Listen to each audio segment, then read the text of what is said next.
Good morning મિત્રો, ભાગ 1, 2 અને 3માં આપણે ભારતના રાષ્ટ્રપતિ પર કેટલાક એમસીક્યુ પ્રશ્નોની ચર્ચા કરી. આજે આપણે ભાગ 4માં ભારતના રાષ્ટ્રપતિ પર બીજા કેટલાક એમસીક્યુ પ્રશ્નોની ચર્ચા કરશું.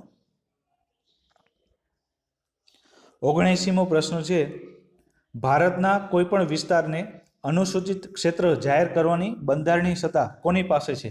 તો ભારતના કોઈપણ વિસ્તારને અનુસૂચિત ક્ષેત્ર જાહેર કરવાની બંધારણીય સત્તા એ ભારતના રાષ્ટ્રપતિ પાસે હોય છે. આથી જવાબ આવશે સી, રાષ્ટ્રપતિ. 80મો પ્રશ્ન, સંસદનું સત્ર આમંત્રિત કરવું, વિસર્જન કરવું કે સમાપ્ત કરવું અથવા લોકસભા ભંગ કરવાનો અધિકાર કોની પાસે છે? તો સંસદના સત્રને આમંત્રિત કરવાનો, વિસર્જન કરવાનો, સમાપ્ત કરવાનો અથવા લોકસભાને ભંગ કરવાનો અધિકાર ભારતના રાષ્ટ્રપતિ પાસે હોય છે. આથી જવાબ આવશે સી, રાષ્ટ્રપતિ. 81મો પ્રશ્ન, રાષ્ટ્રપતિનું પદ ખાલી હોય ત્યારે રાષ્ટ્રપતિના પદ પર કોણ રહી શકે છે? તો જ્યારે કોઈ કારણસર ભારતના રાષ્ટ્રપતિનું પદ ખાલી હોય ત્યારે કાર્યકારી રાષ્ટ્રપતિ તરીકે ભારતના ઉપરાષ્ટ્રપતિ હોય છે. આથી જવાબ આવશે સી, ઉપરાષ્ટ્રપતિ. 82મો પ્રશ્ન, જ્યારે રાષ્ટ્રપતિ અને ઉપરાષ્ટ્રપતિ આ બંને પદ ખાલી હોય ત્યારે રાષ્ટ્રપતિનું પદ કોણ સંભાળે છે? તો કોઈ કારણસર જ્યારે ભારતના રાષ્ટ્રપતિ અને ઉપરાષ્ટ્રપતિ આ બંનેનું પદ ખાલી હોય ત્યારે કાર્યકારી રાષ્ટ્રપતિ તરીકેનું પદ એ સુપ્રીમ કોર્ટના મુખ્ય ન્યાયાધીશ સંભાળે છે. આથી જવાબ આવશે એ, સુપ્રીમ કોર્ટના મુખ્ય ન્યાયાધીશ. 83મો પ્રશ્ન, કયું વિધેયક અથવા કયું બિલ રાષ્ટ્રપતિની પરવાનગી વગર રજૂ કરી શકાતું નથી? તો નાણાકીય બિલ છે એ રાષ્ટ્રપતિની પરવાનગી વગર રજૂ કરી શકાતું નથી. આથી જવાબ આવશે સી, નાણાકીય બિલ. નાણાકીય બિલ અથવા મની બિલ એ માત્ર સૌપ્રથમ લોકસભામાં જ રજૂ કરવામાં આવે છે. 84મો પ્રશ્ન, રાષ્ટ્રપતિ દ્વારા કરાયેલ કટોકટીની જાહેરાતને કેટલા દિવસોની અંદર સંસદની સ્વીકૃતિ મળવી આવશ્યક છે? તો રાષ્ટ્રપતિ દ્વારા જ્યારે રાષ્ટ્ર કટોકટીની જાહેરાત કરવામાં આવે છે ત્યારે સંસદમાં તેની 1 માસની અંદર સ્વીકૃતિ મળવી આવશ્યક છે. આથી જવાબ આવશે ડી, 1 માસ. ભારતના બંધારણ અનુસાર રાષ્ટ્રપતિ ભારતમાં 3 પ્રકારની કટોકટી જાહેર કરે છે. એક રાષ્ટ્રીય કટોકટી, જેને આપણે નેશનલ ઇમરજન્સી કહીએ છીએ. બીજી રાજ્ય કટોકટી, જેને આપણે સ્ટેટ ઇમરજન્સી કહીએ છીએ. અને ત્રીજી કટોકટી છે નાણાકીય કટોકટી, જેને આપણે ફાઇનાન્શિયલ કટોકટી તરીકે પણ ઓળખીએ છીએ. 85મો પ્રશ્ન, સત્ર સમાપ્તિ કરવી એ રાષ્ટ્રપતિની કઈ શક્તિ સાથે સંબંધિત છે? તો સત્ર સમાપ્તિ કરવી એ રાષ્ટ્રપતિની ધારાકીય સત્તા છે. આથી જવાબ આવશે સી, ધારાકીય સત્તા. સત્ર સમાપ્તિ કરવી અથવા સત્રને બોલાવવું અથવા સત્રને સમાપ્ત કરવું અથવા લોકસભાને ભંગ કરવી, આ બધી જ સત્તાઓ ભારતના રાષ્ટ્રપતિની ધારાકીય સત્તાઓ છે. 86મો પ્રશ્ન, ભાષા પંચની નિમણૂક કરવાની સત્તા કોની છે? તો ભાષા પંચની નિમણૂક કરવાની સત્તા ભારતના રાષ્ટ્રપતિ પાસે હોય છે. આથી જવાબ આવશે સી, રાષ્ટ્રપતિ.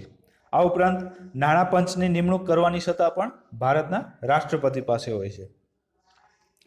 87મો પ્રશ્ન, બંધારણની કઈ કલમ રાષ્ટ્રપતિને પછાત વર્ગોની સ્થિતિને તપાસવા માટેના પંચની નિમણૂક કરવાની સત્તા આપે છે, જે સામાન્ય રીતે સૂચનો કરે છે? તો બંધારણની અનુચ્છેદ 342 અંતર્ગત રાષ્ટ્રપતિને પછાત વર્ગોની સ્થિતિને તપાસવા માટેના પંચની નિમણૂક કરવાની સત્તા આપે છે, જે પંચ સામાન્ય રીતે રાષ્ટ્રપતિને સૂચનો કરે છે. આથી જવાબ આવશે ડી, 342, અનુચ્છેદ 342. 88મો પ્રશ્ન, કોઈપણ સંસદ સભ્યને ગેરલાયક ઠરાવતા પહેલા રાષ્ટ્રપતિ કોની સલાહ લેતા હોય છે?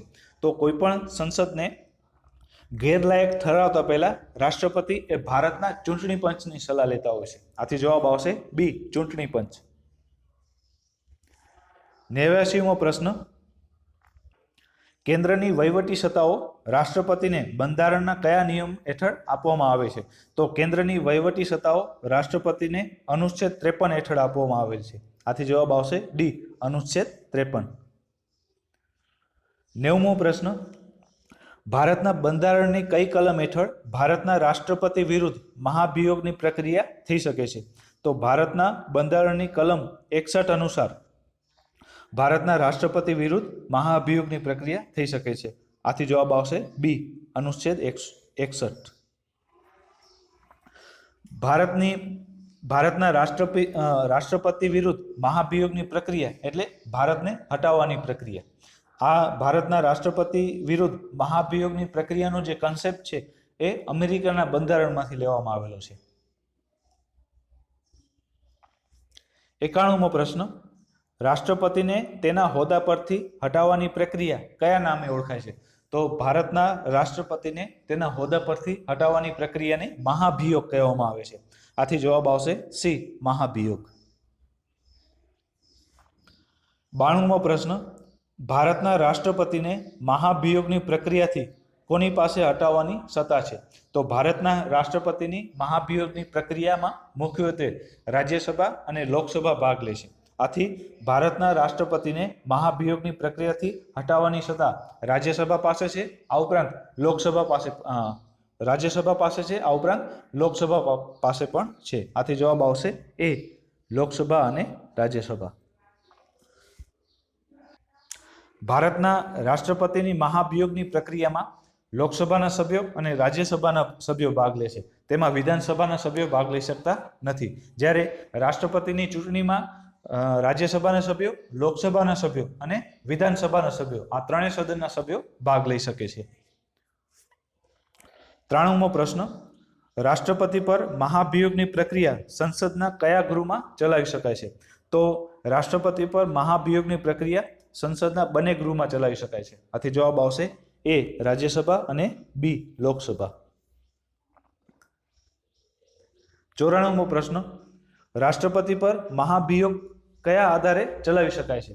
તો ભારતના રાષ્ટ્રપતિ પર મહાભિયોગની પ્રક્રિયા છે એ ભારતના રાષ્ટ્રપતિ દ્વારા જ્યારે કોઈ બંધારણીય બાબતોનું ઉલ્લંઘન થાય તો એ બાબતના આધારે ભારતના રાષ્ટ્રપતિ પર મહાભિયોગની પ્રક્રિયા ચલાવી શકાય છે. આથી જવાબ આવશે બી, બંધારણના ઉલ્લંઘનના આધારે. 95મો પ્રશ્ન, રાષ્ટ્રપતિ પર મહાભિયોગ પ્રસ્તાવ માટે સંસદમાં આરોપપત્ર પર ઓછામાં ઓછા કેટલા સભ્યોના હસ્તાક્ષર જરૂરી છે? તો જ્યારે રાષ્ટ્રપતિ પર મહાભિયોગ પ્રસ્તાવ સંસદમાં રજૂ કરવામાં આવે ત્યારે એ આરોપપત્ર પર જે ગૃહમાં આરોપ લગાવ્યો હોય એ ગૃહના 1/4 ભાગના સભ્યોના હસ્તાક્ષર એ આરોપપત્ર પર જરૂરી છે.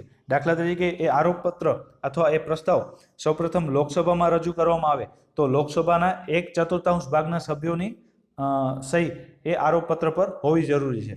જો આ પ્રસ્તાવ રાજ્યસભામાં સૌપ્રથમ રજૂ કરવામાં આવે તો રાજ્યસભાના કુલ સભ્ય સંખ્યાના 1/4 ભાગના સભ્યોની સહી આ આરોપપત્ર પર હોવી જરૂરી છે.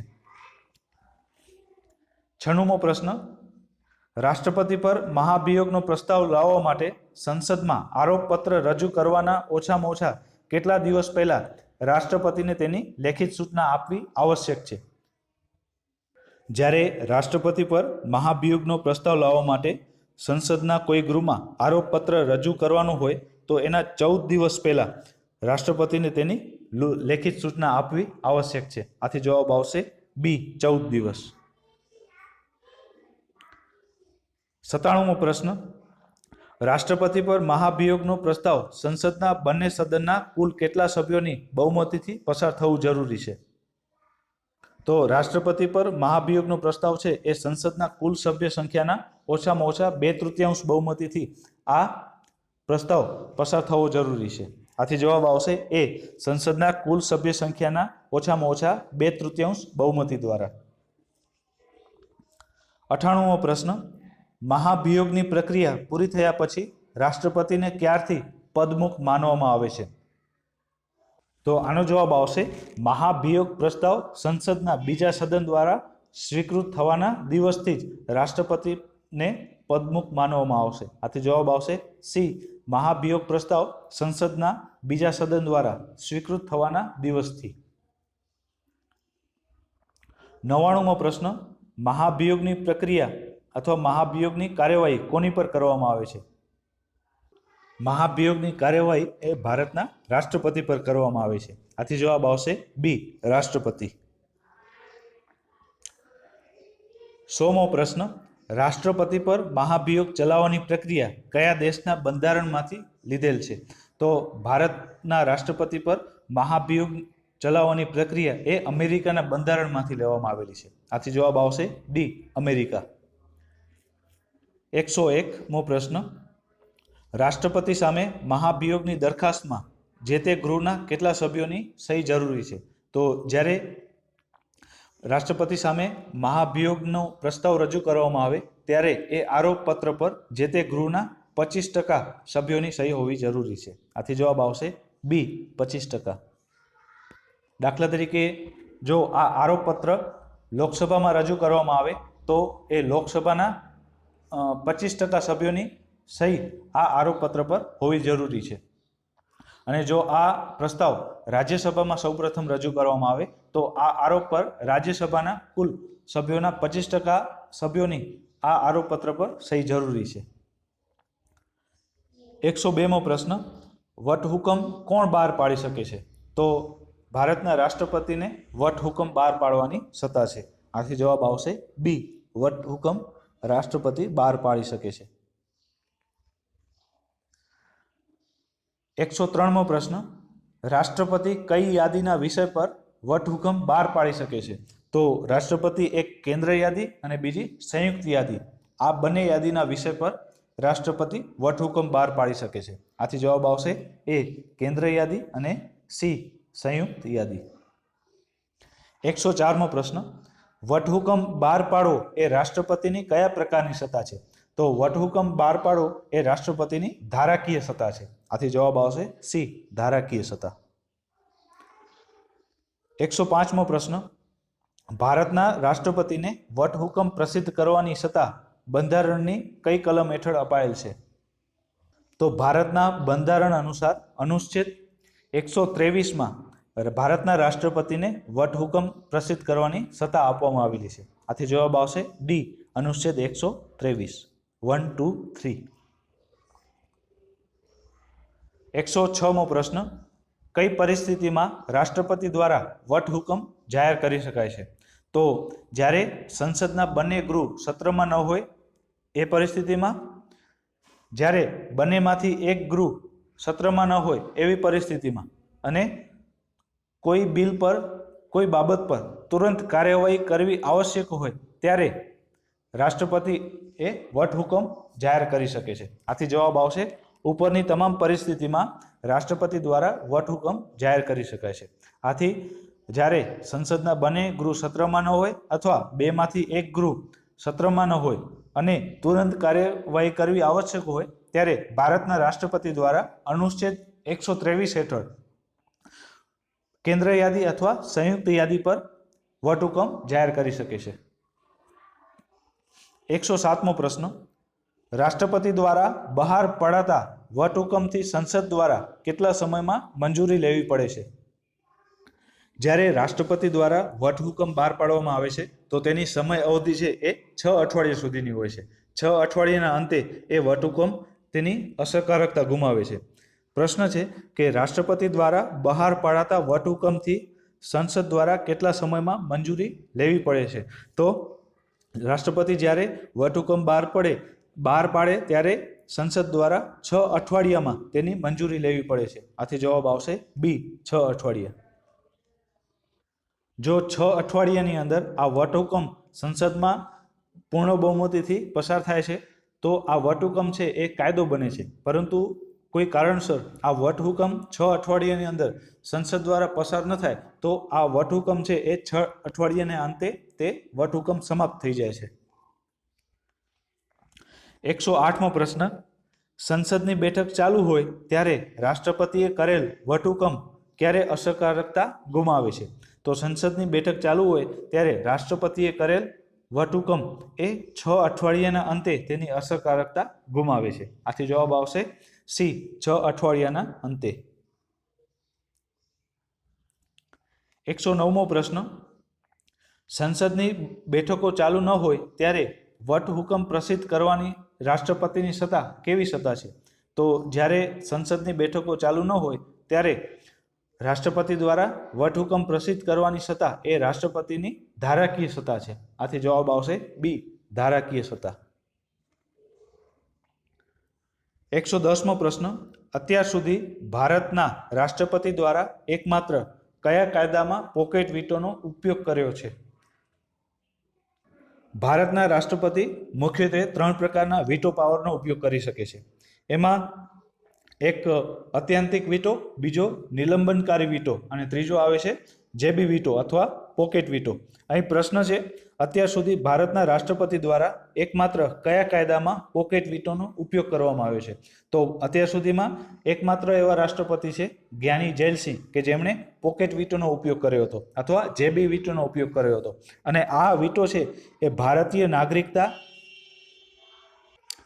નહીં પણ ભારત ટપાલ સુધારણા અધિનિયમ પર આ વીટો પાવરનો ઉપયોગ કર્યો હતો. આથી જવાબ આવશે ડી, ભારત ટપાલ સુધારણા અધિનિયમ. 111મો પ્રશ્ન.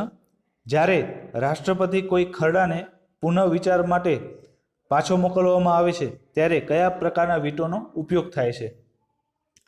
જ્યારે રાષ્ટ્રપતિ કોઈ ખરડાને પુનઃ વિચારણા માટે સંસદમાં પાછો મોકલે છે ત્યારે એ રાષ્ટ્રપતિ છે એ નિલંબનકારી વીટોનો ઉપયોગ કરે છે. આથી જવાબ આવશે બી, નિલંબનકારી વીટો. થેન્ક યુ મિત્રો. આ વિડીયો તમને પસંદ આવ્યો હોય તો આ વિડીયોને જરૂરથી લાઈક કરી અને શેર કરજો અને મારા યુટ્યુબ ચેનલને સબસ્ક્રાઈબ કરજો. Thank you.